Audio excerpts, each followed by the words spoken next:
Did you get through chapter 5? I did. Uh, You want to get gallop through it real fast before Avery or Brill shows up, and then and then chat for a little bit longer before going to sleep? yeah, we can. Honestly, um, I didn't get much out of this either. I'm not sure how much you got out of it. Very little. Yeah.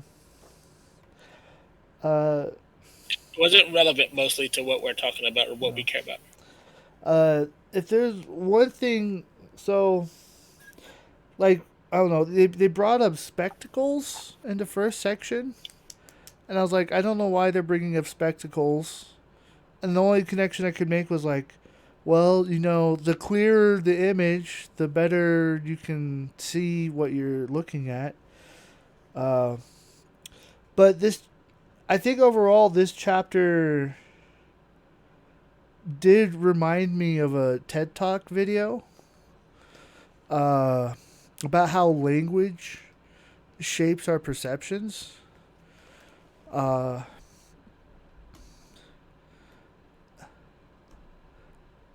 or how language shapes thought. And it was a video that I saw several years ago. And it's also one of the videos that kind of reoriented in how I think as well, now looking back.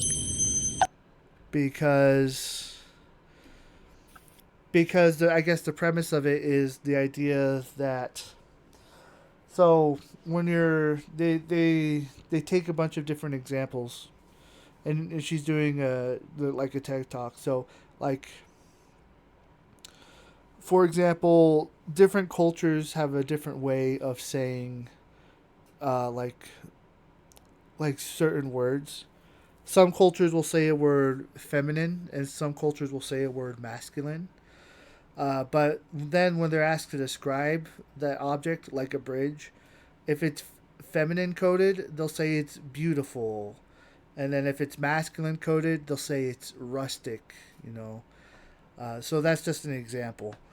And so it was kind of fascinating to look how just the way that we formulate words can translate into how our perception changes around us as well. Um, so that was kind of the main thing I got from this from this was that video. And we if you're bored enough, we can watch it, I guess. But um, I say let's cue it up and get ready to watch it because I think we'll get through this pretty quickly. I can yeah, see all my notes in one stroke here. yeah, Um, Nequam's color terms. Don't remember many details about Nequam's color terms. Um, Christ, red cross, red robes, red royalty light. We've yeah, already discussed this a little bit, like the associations of gold with of red with gold, red with light, red with yeah, vitality. Right, yeah, some of the the overlapping intuitions about that. yeah, Let's see. Red. Kind of another. This goes back to the linguistic thing. Another linguistic pairing of red with green again. Kind of yeah. a similar term used, like vert, vermilion, Mm-hmm. vertus. Um, and then harkening back to the third chapter where John Gage talks about quotes a couple of authors that denote they talk about colors like red green, even though they're kind of on opposite sides of the color spectrum Yeah, and whatever. And then there's a debate. There's a debate here among the previous chapter over whether red or green was the middle color. yeah, Some said red was middle. Somebody else said green was middle. Then they note, and then they note that um,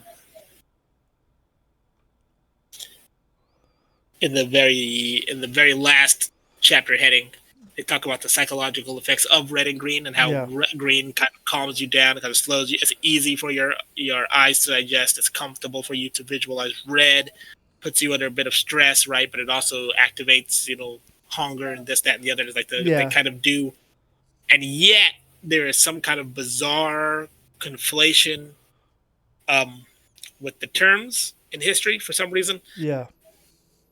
Um, and then we know that with color blindness, there comes the difficulty of discerning between red and green, right? Yeah. In humans. And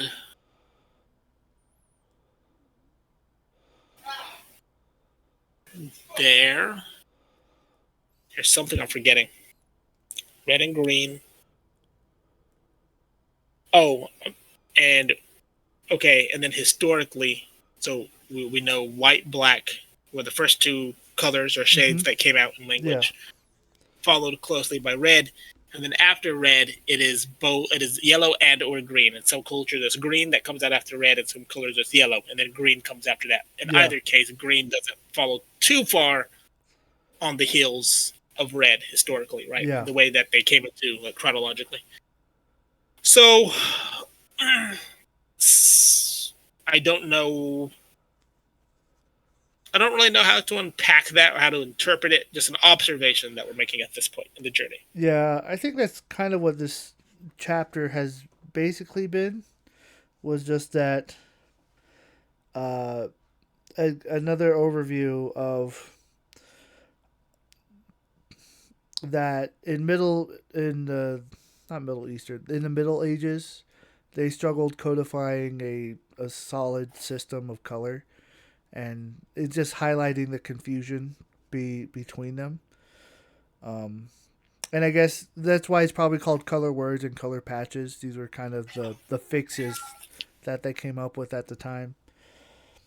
But yeah, I still don't understand why the spectacle section was in there. Like, I think it has something to do with how I think it was one connection where like it was one of the verbs was somewhat kind of used to help describe a color, and therefore that's what kind of created some of the codifications. I Uh, one of the but so you remember this guy talking about the importance of tools of yeah, taking note of the kind of tools, and you were like, you think he's including too much. yeah, You're like, and I think I'm starting to agree with you, at least in terms of this particular at least in terms of this particular context, because yeah, maybe part of what's happening is that he does not have a strong enough framework to know what is noise and what is signal. And yeah, so maybe what's going on here in this color spectacle thing is a little bit of signal, a little bit of noise. I'm sorry, a little bit of noise, a little bit of yeah, static coming because he's like, we have like when we're talking about colors, we have all these things. Like we got this right here, we got this right here, and then oh, we also have this right here, right? So we got these things. So it's yeah, like what's contributing? What's contributing? Maybe this. I don't know. I'll put it in here. Like this. I think it matters. Maybe it doesn't. Who knows? I'll put that yeah, in there, and I'll put this in there too. Now it's all just kind of cluttered in there, yeah, and the the he doesn't know for certain if the spectacles matter or not. But because he doesn't know if they matter or not, better err on the side of safety. yeah, Toss it in. yeah.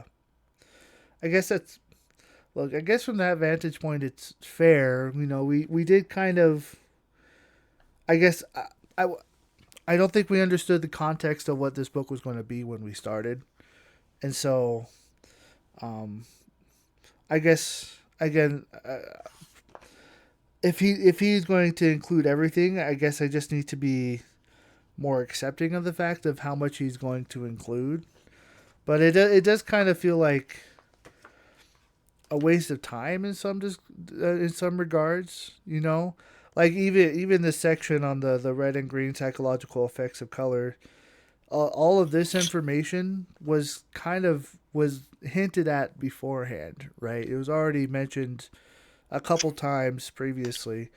So I guess this chapter was just a way to kind of lump it all together as a this is what everything is, right? So and then move on to the next one. But it's I think. Hmm, yeah, because that I also would think explain why it's so short. But two things. Two things. I think two things are happening here, or one thing is happening here, and then there's maybe one thing we can do with what's happening here. yeah, Um, the one thing that is happening here is what Carl Jung calls circumambulation. It's like when you're trying to talk about something that you can't really talk about. The best way to talk about it is to approach it analytically, to approach it emotionally, to approach it historically, to approach it psychologically, to approach it spiritually or religiously, to approach the topic from as many angles as you can, not so that you can point, not so that you can get to the truth, but so that you can have a fuller understanding of yeah, of all the aspects of what it is you're trying to encompass. yeah, And I feel like part of what he's trying to do here, to the best of his abilities, is walk in circles around colors. yeah, It's like a crime scene. It's like this guy's come to a crime scene and he doesn't know what evidence is admissible in this courtroom, yeah, and so he just sweeps with a huge net, grabs it up, and walks kind of in circles. yeah, Secondly, I do get the impression, I don't know, I'm not certain, of course, but I do get the impression that this John Gage guy is like a TINE user, because he talks, he communicates like I do. He communicates like Jung does. Very hard to decode, like very his own personalized like understanding and terminology, like framework, and like yeah, a very, it's like, and it's not partitioned very neatly off into like good PowerPoint digestible sections. yeah, It's like in like sprawling like connections of like logic chains that he's kind of compiling together. mm-hmm.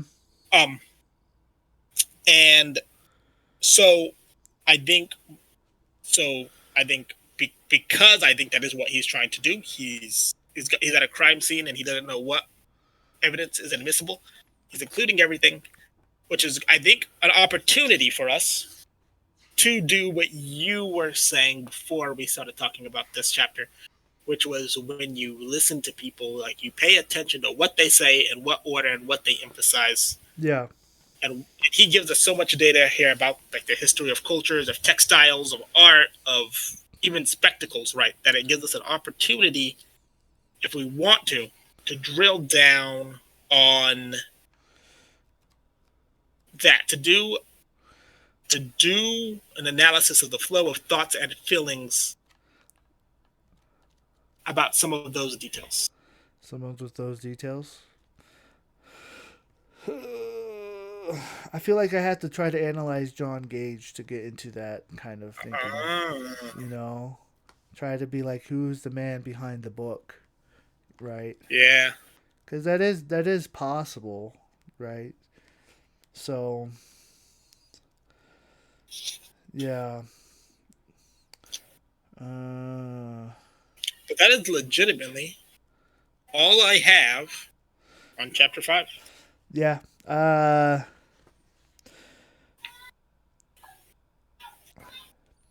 Yeah. I didn't really get much out of it either. Partially because some of it was already made. Partially because some of it wasn't necessary. Verification of other facts that he mentioned previously. So, but you know, it's interesting you mentioned the TINE thing. This could be part of the reason why I've been struggling keeping up with this book, is that it's probably very TI coded, and so for me it's just like word salad, and I have to read sentences several times to get the context out of it. So there's so much that's happening in like a single sentence. I'm like, oh my gosh. And he doesn't partition them off into paragraphs. You notice that? Yeah. Yeah. Very. Okay, his TE is strong when it comes to research. It's like he's devoted. Is the way for most INTPs, the way the stereotype goes is that Yeah. they can draft. They have a strong TE. Mm-hmm. It's one of their strongest functions, but they draft it in service of one of their top 4 functions usually, right? Yeah. The things that they usually prioritize, right? And so I understand you have a different framework of thinking about personality types, but I'm just going with the standard, one of the more standard models. Yeah, yeah, And so it's like in his interest of getting an accurate understanding of what's going on, in service to getting an accurate understanding of what's going on with colors, he has done an immense amount of TE research of history of other artists, of other color historians, of mm-hmm. psychology, of history, like the gambit. Like he's run the gambit, Yeah, right? So that's where the TE is showing up in this book, is in his accessing of external research. yeah, But where it is, I'm assuming it's him and not his editor. So that is a huge assumption I'm making. yeah, Um, is that the only other part that TE comes in effectively is in the chapter notes, right? Is in the subheadings, right? yeah, Because this will separate this from this, and that's nice, right? But then in between that, two chapters ago, there was one subheading that went for like 3 or 4 pages, yeah. and it's just run on, like a wall. See that? Like a wall of text, Yeah, just wall. And so you don't always know where he's coming from or where he's going until okay. And this is why I suspect he's ENTP, INTP, something like that, is because it feels like the way I write when I don't force myself to become legible, yeah, to become presentable to other people. And once I map on to the framework he's using, I can easily understand what it is he's trying to say. yeah, I'm like, oh, I get it. I get the framework. There you go. Bloop. yeah, And then the rest of the wall of text makes sense to me. yeah. Okay. Yeah, and I think for me with if this is really shows like how TI is my demon function. I think that's another reason why I struggle picking up on it because it's not like because it is so just like blah of text with so much information packed in. I have to do extra work to decode it and remember like I have a strong TI, but that's because my TI is always on. That doesn't necessarily mean it doesn't necessarily mean like I pick it up instantly. I have to like mull over it for hours, sometimes days even, right? So, um, yeah, this is a. I thought that if I thought this time if I did it just like right beforehand, I'd have better context of what would happen. Um, but and it helped a little bit, I, but yeah, I'm I trying think to it's legitimately just how he rolls. yeah. I'm trying to avoid having to read the chapter twice. So that's Trying to be efficient. yeah, trying to be efficient. That's the TE right there. So Well, bright side is we're getting bragging rights. We're getting a lot of historical context, yes, more or less just scholarly. I would say scholarly affirmation for like a lot of the different things like you've already noted. that's true. Um, That is true.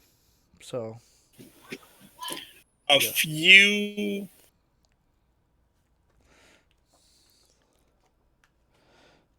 it's like a historical gallery mm-hmm. of how a greater contextualization of how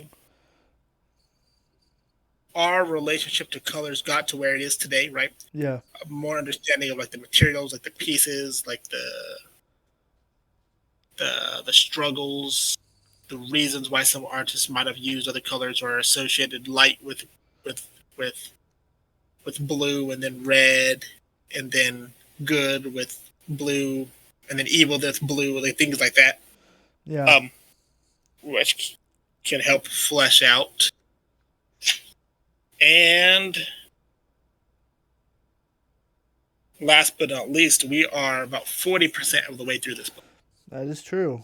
That is true. I don't know if you take out the bibliography at the end, you can probably consider it half. Yeah. Well, I took out the bibliography at the end Yeah. because the bibliography begins at around Oh, interesting. Let's see. Violet, rouge, vert, blue, orange. Yeah. Synesthesia and aesthetics near the very end. Oh, let's Interesting. go. Yeah. Making sense of color. Making Color sense. culture. Yeah. Two things. I get the feeling of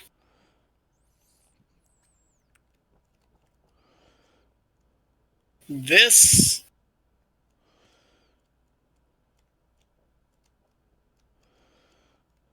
What's going to end up happening? What's going to end up happening is, for the most part, this is going to end up being a reference sheet for us Yeah. in the future. Yeah. It's like the bibliography, like the chapter headings. So we're like, hold on, according to Gage, what happened in history, right? That will fill out like the actual information components that can help us like flesh out the model, or to give, or to wrap it like in like a like to to like wrap our models like in a philosophical like explanation, like to give it like a historical pedigree, like check Mm-hmm. to track the genetics of different aspects of it, Yeah. is what's honestly going to end up happening. I think for the most part, we're gonna get lots of little nuggets throughout it, Mm-hmm. but I think that's the main value. Yeah. Yeah. I just need to. I just need to just try to remind myself of that point as I'm reading it. You know, because I guess every time I read it, I'm always trying to fish for something. I just have to remind myself that's like, I'm just trying to learn the information that's in here. It may not give me anything deeper. I have to just kind of keep myself in check there. So, Yeah, but